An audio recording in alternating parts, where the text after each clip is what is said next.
Apocalypse 5. Après, nous allons danser quelques minutes pour le Seigneur.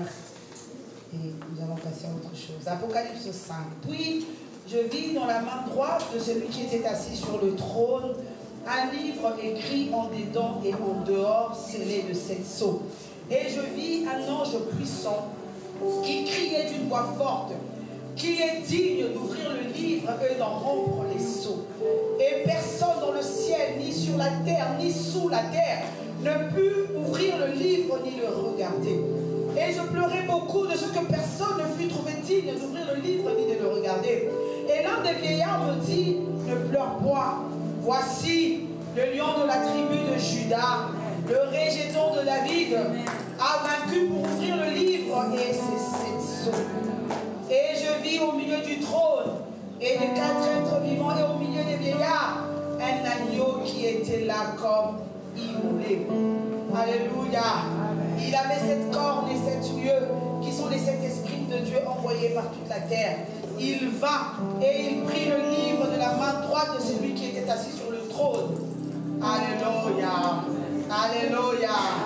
Il est digne de prendre le livre et d'en ouvrir les sceaux, car il a été immolé et il a racheté pour Dieu par son sang les hommes de toute tribu, de toute langue, de tout peuple et de toute nation.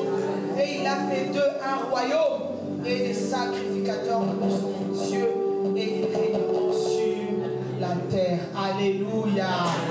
Alléluia. Alléluia. Est-ce que quelqu'un est dans la joie ce matin? Est-ce que quelqu'un est dans la joie ce matin? Est-ce que quelqu'un peut manifester sa joie ce matin?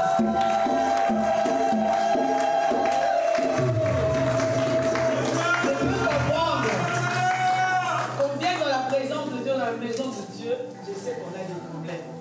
Mais le visage est soit fatigué, le visage est soit en colère. Je ne sais pas si on s'est disputé avec qui. Mais quand on franchit les ailes de cette porte, on oublie tous les soucis. Parce que nous savons que notre Dieu est capable de répondre à toutes nos demandes. Alléluia. Dans sa présence de la vie renaît.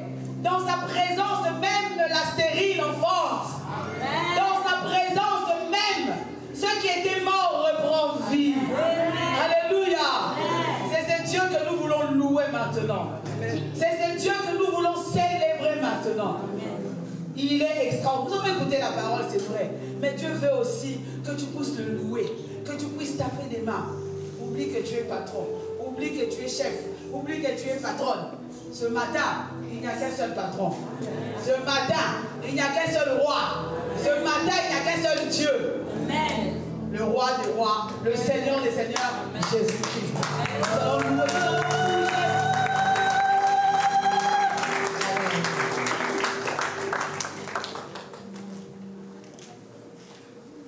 On oublie qu'on a des soucis, on oublie qu'on n'avait pas mangé, on oublie qu'on n'avait pas dormi. Dans la présence de Dieu, on est dans la joie.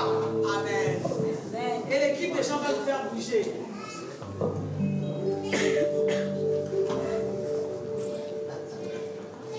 Amen, amen. Est-ce qu'il y a la joie parmi nous? Excusez-moi, vous savez ce que maman est en train de dire, c'est quelque chose qui est fort, mais ça dépend de celui qui la reçoit. Vous savez, moi, dans cette église, je n'ai jamais témoigné, mais la première des choses qui m'a retenu ici, c'est la vie en fait. La manière dont l'église se laisse pour Jésus. Parfois, vous faites quelque chose que vous ignorez, mais ça a un langage pour qui que ce soit. La vie, la manière dont on se laisse pour Jésus, pour danser, pour adorer, pour louer Jésus. Et on vient parfois abattu, affligé, mais la présence de Dieu nous retient. Ça donne l'espoir. Et si un matin ça n'a pas changé, et en venant ici on a l'espoir qu'il y a un soir que tout changera. Amen. Est-ce qu'on peut louer Jésus? Est-ce qu'on peut louer Jésus? Oh, la victoire et de la vérité, à chemin dans mon corps, que Jésus soit loué.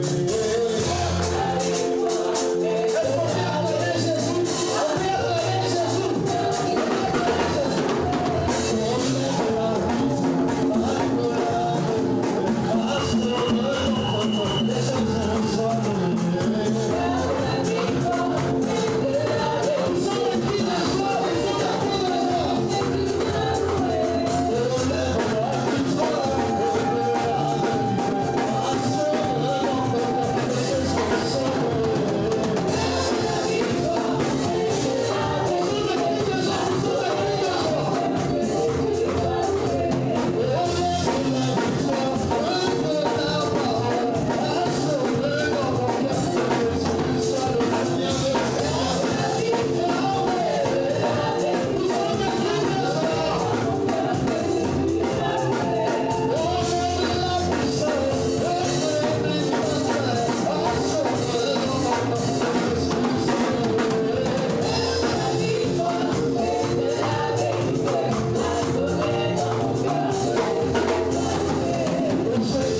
Christ. Que Dieu vous bénisse. Amen. Nous sommes arrivés au temps des témoignages. Je vais inviter la sœur Momo est là, qui va témoigner la grandeur de son Dieu. Pendant que la grande parole de Seigneur.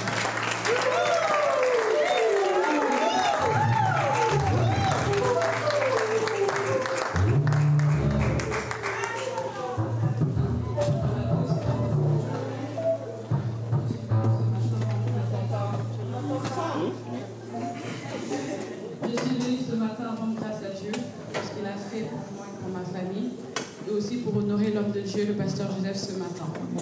Comme chacun d'entre vous le sait, je me suis mariée en avril dernier. Par la grâce de Dieu, tout s'est bien passé. Nous avons eu un excellent mariage. Et juste après, je me sentais pas bien. J'ai commencé à vomir, j'étais pas bien. Et ça, c'était juste quelques jours après. Bon, on soupçonnait une éventuelle grossesse, mais c'était encore trop tôt pour le savoir. Donc on a attendu 2 semaines. Au bout de 2 semaines, j'ai fait un premier test. Le test était négatif. Mais je continue toujours à mal me sentir.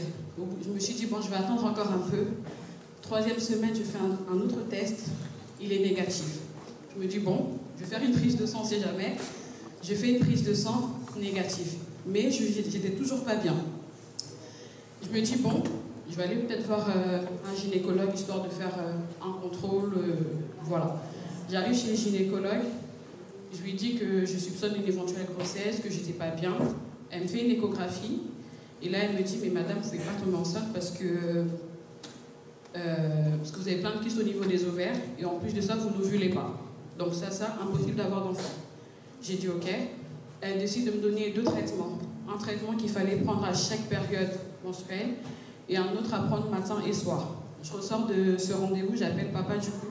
Papa, il me dit, t'inquiète pas ma fille, tu tomberas enceinte plus vite que tu le penses. J'ai dit ok. Du coup, ok, je disais toujours ok. Je disais toujours ok. Ensuite, pareil, j'étais toujours pas bien. Mais après, je me dis, mais si je suis pas enceinte, c'est que certainement j'ai dû choper un truc, quelque chose comme ça. Et puis, je me rappelle, on devait commencer la première séance des 1 heure dans sa présence. Sur le chemin du retour, j'ai entendu une voix qui me dit, achète-toi un test de grossesse. Du coup, je pars à la pharmacie, je prends un test de grossesse, je le fais, et il s'avère qu'il est positif. Voilà, je me rappelle, on avait appelé papa, tout le monde en vidéo, etc. Ils étaient super contents. On a reçu certaines instructions et puis on l'a annoncé du coup à la famille. Et je me rappelle, lorsqu'on a annoncé à la famille, Emric, il avait eu un comportement assez spécial. Et avec du recul, c'était en lien avec ce que maman Nelly me disait souvent. Emric l'a eu à dire, je suis très content, mais il faut rester concentré parce que 9 mois, c'est énorme. Il peut se passer beaucoup de choses en 9 mois. Et quand j'ai appris que j'étais enceinte, maman Nelly, elle me disait toujours, Noéla, pas de distraction, Noéla, toujours en prière. Du coup, quand les tests sont positifs, il faut faire une prise de sang pour qu'on puisse le valider. Non, il faut aller prendre rendez-vous avec un gynécologue. Du coup, je prends rendez-vous. Et à un moment donné, je me sentais pas bien, je commençais à avoir mal au bas du ventre. Papa, il me disait, va aux urgences. Je disais, non, t'inquiète pas, ça va aller. Puis un jour, il ne m'a pas laissé le choix, je suis allée aux urgences. Arrivé aux urgences, on me fait une échographie, on ne voit rien du tout. Aucun signe de grossesse. Du coup, on me dit, revenez dans 48 heures, on va vous faire une prise de sang pour voir si le taux d'hormone de grossesse augmente bien. Au bout de 48 heures, j'arrive aux urgences, le taux il augmente bien, mais au niveau de l'échographie, on ne voit toujours rien. Donc madame revenait encore dans 48 heures. Et ce processus a duré presque 1 mois. Je faisais des échographies, on ne voyait toujours rien. À partir de là, on a commencé à me dire qu'écoutez madame, vous faites une grossesse extra-utérine. Donc qui dit grossesse extra-utérine, on ne peut pas le garder. On continue toujours à prier avec papa. Et par la grâce de Dieu, au début, on a vu la poche, mais on ne voyait pas le fœtus. Donc ce processus a duré presque 1 mois et demi. Et après, on a fini par le voir, il était au bon endroit, tout était bien, gloire à Dieu. Du coup, j'entame le processus, tout allait bien. Je retourne chez la même gynécologue qui m'a dit que je ne pouvais pas enceinte. Du coup, je lui ai ramené tous les résultats que je devais faire pour le T1. Parce que de base, je voulais accoucher là-bas, c'est pour ça. Je lui ramène les résultats, elle me dit, ah, bah, vous êtes enceinte? J'ai fait oui. D'accord. Elle regarde les résultats, elle me dit, madame, vous avez le diabète. Je suis ok. Du coup, elle me met en contact avec un diabétologue, j'y vais, elle me donne un régime spécial à suivre. Et le temps passe, je me rappelle, on devait avoir une veillée de prière. Et maman, elle a eu l'opportunité de venir prier pour moi. Et je sais quand elle priait pour moi, elle disait à ce que le taux de diabète puisse redescendre. Et Dieu a fait grâce, une semaine après, mon taux est grave redescendu. Et plus le mois passait, plus mon taux de diabète redescendait. Les mois passent, arrivé à mon 7-8e mois, je commence à avoir des douleurs au bas-ventre. Je pars aux urgences, on me dit votre col est déjà ouvert à 1, donc je vous ordonne du repos. Tout va bien, le temps passe. Arrivé à mon 9e mois, je commence moi-même à faire des songes assez bizarres. Je me rappelle un matin, ma mère m'a appelé, il était 7h du matin, elle me fait de là ça va, je fais oui. Elle me fait impose ta main, on va prier. Ma mère elle a commencé à prier, elle a commencé à déclarer. Et juste après, je lui demande pourquoi.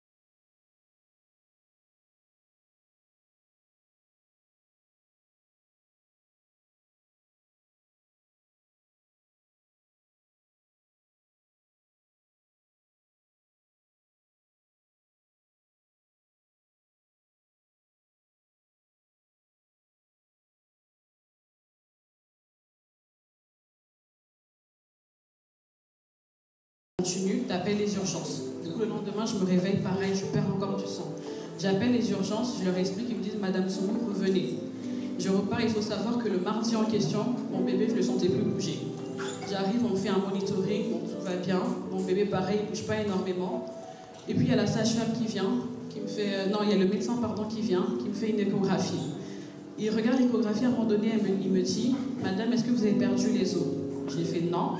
Je dis pourquoi? Il me dit non, parce que votre bébé n'a plus de liquide amniotique. Comme c'est un médecin interne, il me dit je vais appeler le médecin de garde pour qu'il puisse vérifier à son tour.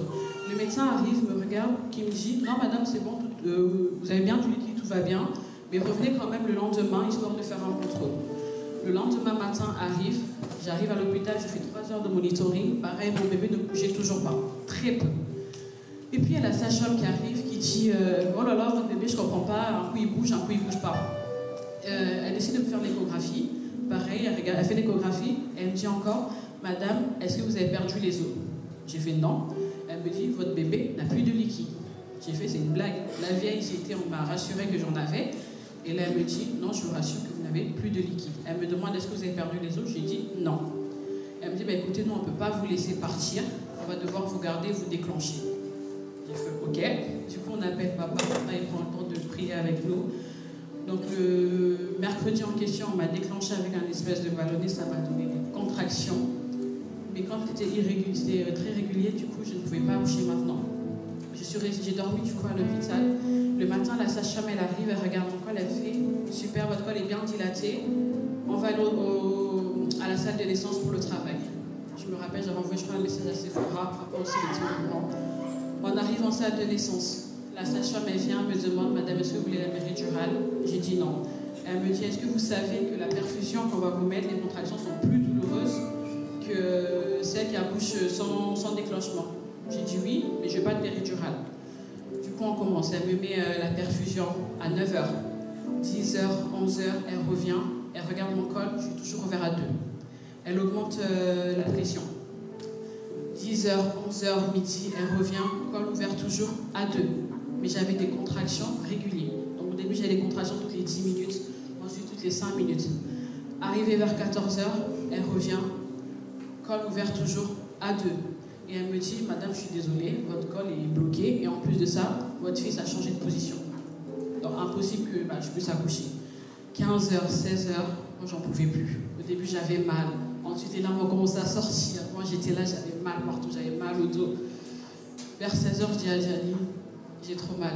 Là, si je continue, je ne vais pas assumer. Je pense que je vais prendre la péridurale. Gianni prend le téléphone, il appelle papa. Papa, je ne sais plus ce qu'il m'a dit, mais maman Nélia m'a fortifiée. Elle m'a dit, non, tu as des contractions depuis la veille. Prends courage, fortifie-toi. Là, si je commence à avoir des contractions en continu, c'est que tu vas bientôt accoucher. J'ai pris le temps d'écouter, j'ai pris sur moi. J'ai continué. À un moment donné, j'en pouvais plus. Arrivé à 19h, col toujours fermé, col toujours ouvert à 2. Donc le col, malgré 24 heures, mon col ne se dilate pas plus. J'ai commencé à pleurer, j'ai commencé à hurler. Vers 20h, 21h, à Gianni, les douleurs que je sens, c'est pas normal. Moi, si je continue, je vais mourir.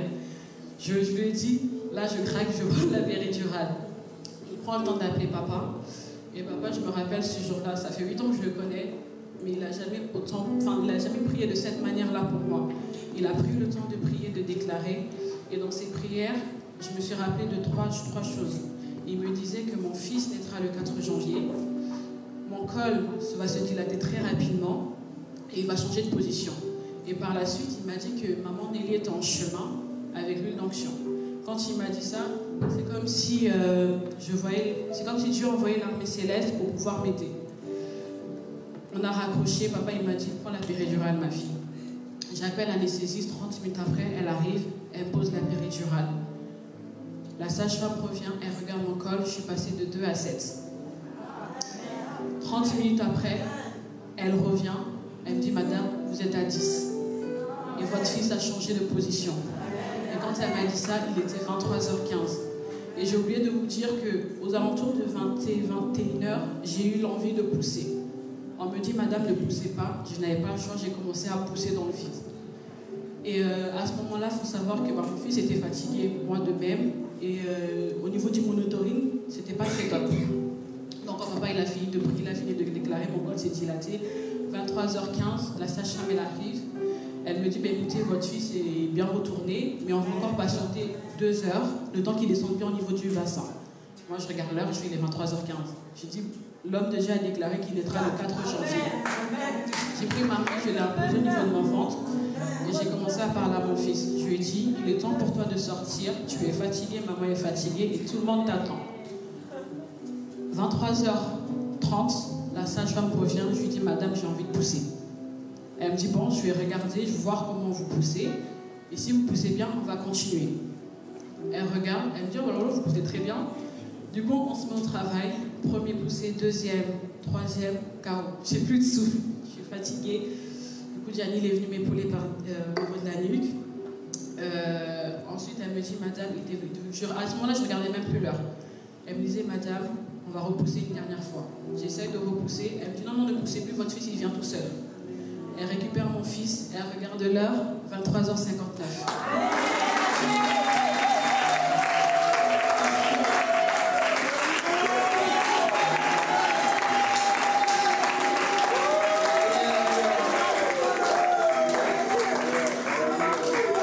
Et avec du recul, je me disais, je sais pourquoi maman Nelly au début elle me disait, Noëlla, pas de distraction, Noëlla, toujours en prière, recommande l'équipe médicale pour toi.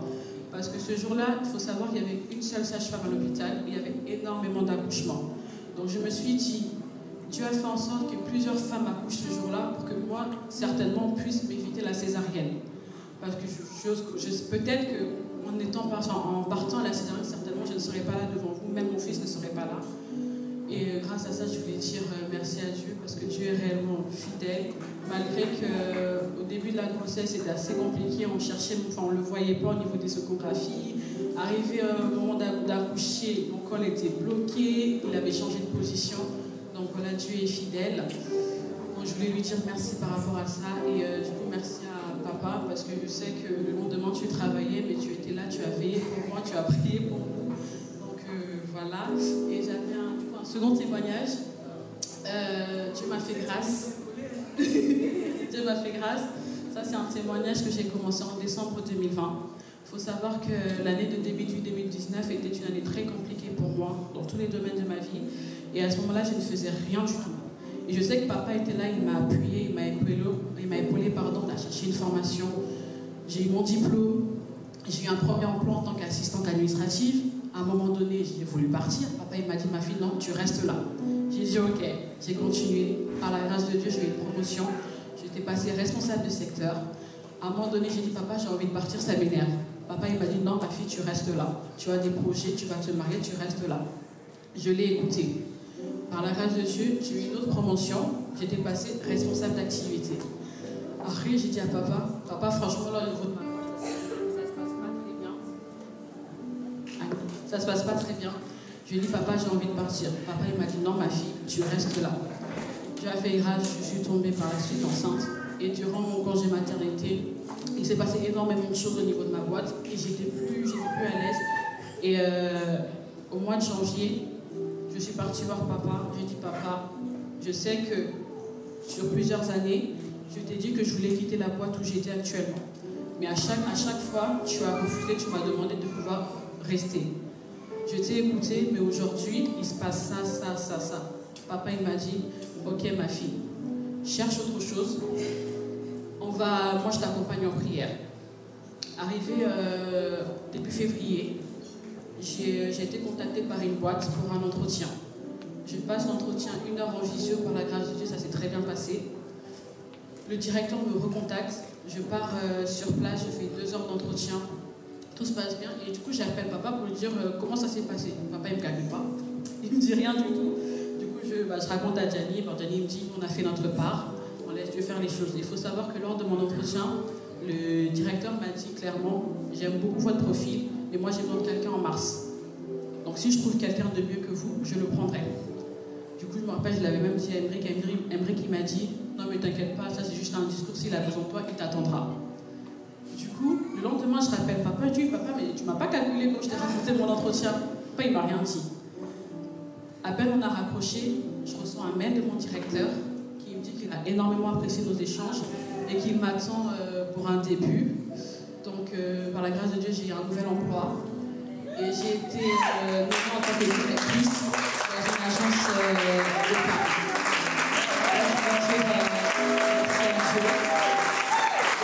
Merci surtout à papa parce que quand je regarde mon parcours, je suis arrivée dans cette église, j'étais très jeune. J'avais juste un bac. Mais durant mon parcours, papa, il ne m'a pas lâché. Il m'a accompagnée, il m'a soutenue et il m'a conseillée. Si aujourd'hui, je suis telle que je suis une femme épanouie dans mon mariage, j'ai un enfant, professionnellement parlant, je suis très bien. C'est grâce à l'homme de Dieu que vous voyez devant vous. Par les conseils,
et le Seigneur qui nous donne la victoire nous a rendus victorieux.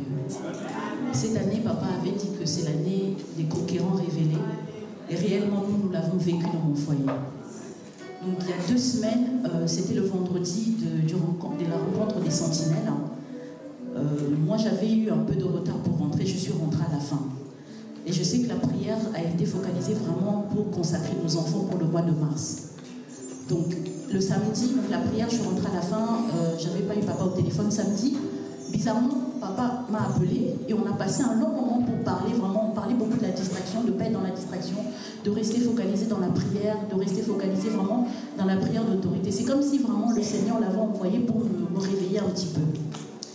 Il faut savoir que ce vendredi-là, quand on avait fini donc, la prière, ma fille Candace, donc une de mes 2 jumelles, elle se sentait pas bien. Vers 3h du matin, elle m'appelle, elle me dit « Maman, j'ai mal à la tête et j'ai un peu de fièvre. » Donc moi, j'ai cru que c'était une petite grippe, parce que voilà, c'était le vendredi, elle était un peu fatiguée. En plus, elles sont en train de préparer le bac blanc de français, donc je pensais que c'était la fatigue et la grippe. Je lui ai donné un paracétamol et comme nous, on a l'habitude avec mon mari, quand un enfant est malade, il a le droit de dormir avec nous. Ça, c'est la règle chez nous. Donc je lui ai dit « Tu viens dans le lit avec nous, comme ça je pourrai surveiller ta température. » Donc elle est venue dormir avec nous. Et elle se sentait assez bien le matin. Vers 16h, on avait des courses à faire avec mon mari, donc je l'ai laissée avec sa jumelle et leur petite soeur. Je lui ai dit, voilà, Candace, ça va? Elle me dit, il n'y a pas de problème, maman, ça va. Je suis partie faire une course.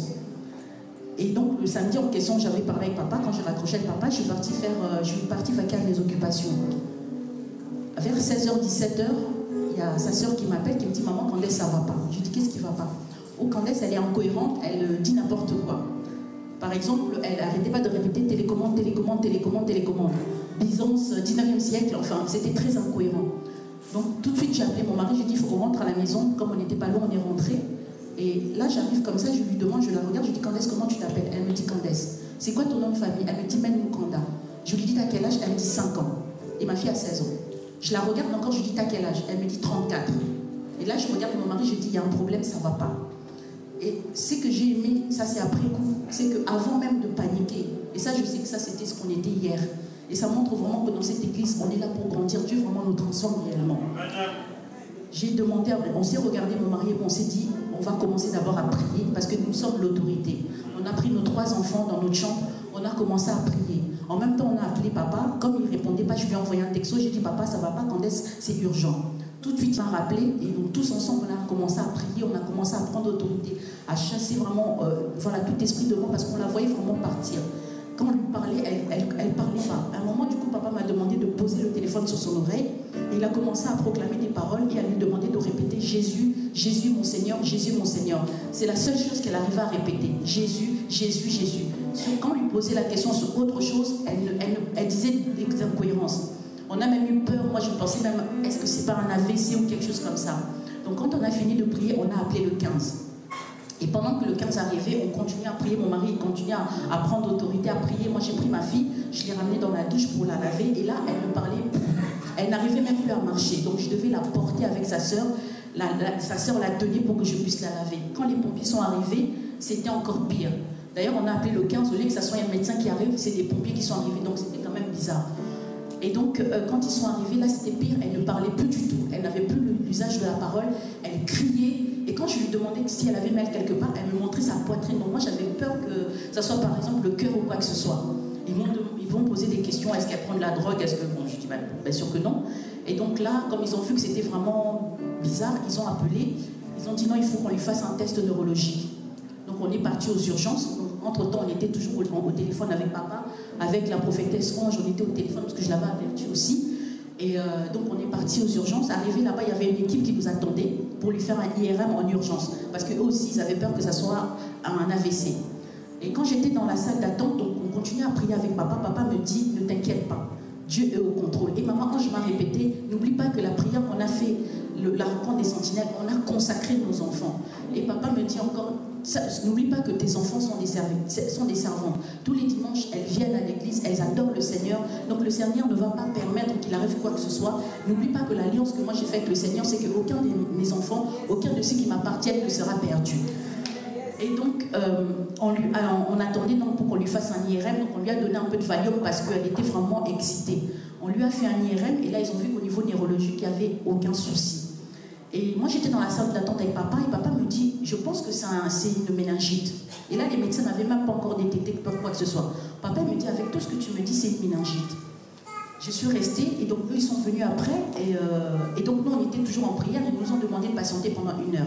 Au bout d'1 heure, le médecin vient et dit à mon mari, on soupçonne une méningite et donc on va prélever, on va lui faire une ponction lombaire pour vérifier si le liquide rachidien a une couleur particulière. Et donc ils sont venus, ils lui ont fait la ponction et donc ils nous ont dit oui effectivement c'est une méningite. Donc j'ai rappelé papa, j'ai dit ah papa t'avais raison. Il m'a dit comme c'est ce que Dieu m'a montré, je sais que tout est déjà accompli. Et en fait, dès lors que nous on a prié, avant même qu'on commence à lui donner des traitements, ma fille a commencé à être bien. Elle commençait à parler, elle commençait même à rigoler avec son père, avant même qu'on lui donne aucun traitement. Le médecin il a dit, donc comme ils attendaient des résultats un peu plus poussés, ils allaient commencer par lui donner un antibiotique à large spectre. Donc on a commencé à lui donner l'antibiotique. Mais moi j'étais déjà rassurée parce que avant même qu'on lui donne quoi que ce soit, elle était déjà bien. Donc comme je sais que c'est Dieu qui guérit, je savais que Dieu avait déjà guéri, papa m'avait déjà rassuré, la prophétesse m'avait déjà dit, tout est accompli. Donc je savais déjà que le Seigneur à qui je crois ne va pas me laisser confuse, il va me donner la victoire. Et donc après, quand on est arrivé, on nous a envoyé dans un service de réanimation. Parce qu'on devait la surveiller en fait toutes les 30 minutes, un médecin devait venir lui reposer les mêmes questions. Comment tu t'appelles? Pour voir si elle redevenait cohérente. Et donc on est resté dans ce service de réanimation les infirmiers sont venus, ils nous ont dit, bon, vous allez voir, parce que c'est vraiment un cas particulier. Il faut savoir que mes enfants sont vaccinés contre le pneumocoque, qui est la bactérie en fait qui l'avait attaquée. Elles sont toutes vaccinées. Et donc c'était un cas particulier. Ils ont dit, comme on est comment dirais-je, un hôpital universitaire, beaucoup d'étudiants vont venir pour étudier le cas de votre fille, parce que c'est vraiment bizarre qu'elle ait cette maladie qui est d'ailleurs très rare. Et après, ils nous ont dit, avec les résultats qu'on nous a transmis, nous, on pensait vraiment que c'était un cas grave. En fait, normalement, on pensait même qu'elle avait eu des atteintes neurologiques, hein, qu'elle était, voilà, qu'au niveau du cerveau, elle était atteinte avec tous les résultats qu'on nous a donnés. Et on voit là, elle parle, elle mange, elle commence même à marcher. Ils étaient vraiment étonnés. Et donc, nous, on a continué à rendre grâce à Dieu, on a continué à rendre grâce à Dieu. Papa m'a dit, bon, tout est déjà fait, et mon Dieu était déjà au contrôle. Et donc, on est resté pendant 10 jours parce qu'elle devait prendre des antibiotiques très forts. Et au bout de 10 jours, le médecin nous a fait sortir, donc toujours dans l'étonnement. Donc, ils nous ont demandé de revenir dans 1 mois parce que pour eux, ils ne comprennent pas comment une vaccinée, 16 ans, avec le taux qu'elle avait, qu'elle est redevenue complètement normale. Hein. Mais moi, je sais, c'est parce que c'est celui qui guérit, c'est Dieu. Eux, ils ont fait les soigner, et celui qui avait guéri, c'est Dieu. La preuve, en fait, c'est qu'elle avait déjà été bien avant même qu'ils donnent leur antibiotique. Donc vraiment, je voudrais rendre grâce à Dieu, lui dire merci pour tout ce qu'il a fait, parce que vraiment, il a épargné à mon foyer un drame. Et voir sa fille de 16 ans comme ça, voilà, en tant que maman, quand tu fais grandir ta fille, la voir comme ça, perdre la parole, perdre l'usage de tout, on était vraiment dévastés. Mais le Seigneur dit que lorsqu'on l'appelle dans le temps de la détresse, c'est lui qui répond. Je le bénis vraiment, je bénis le pasteur, vraiment, je bénis ta vie, papa. Parce que tu es là à tout moment, tu ne regardes jamais, je peux t'appeler nuit et jour. Et je sais que, voilà, on a traversé des moments vraiment difficiles et il n'y a jamais un moment où tu as été fatigué de nous. Merci beaucoup. Merci à Maman Ange, parce que je sais que, voilà, vraiment, merci à tout ton foyer, à Nathan, tu as été là, tu as allé visiter ma fille, Papa Alain, Sœur Prisca, toute l'église. Je sais que vous avez été, voilà, dans les prières, vous nous avez mis dans les prières. Et cette victoire, c'est pas seulement la nôtre, c'est la victoire de toute la voix de l'Éternel. Donc le diable sait que l'on ne peut pas toucher aux enfants de cette église. Merci. Alléluia.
su et sait qu'à la voix de l'Éternel, il y a un Dieu. Amen. Nous nous levons pour prier pour la parole. C'est un moment très...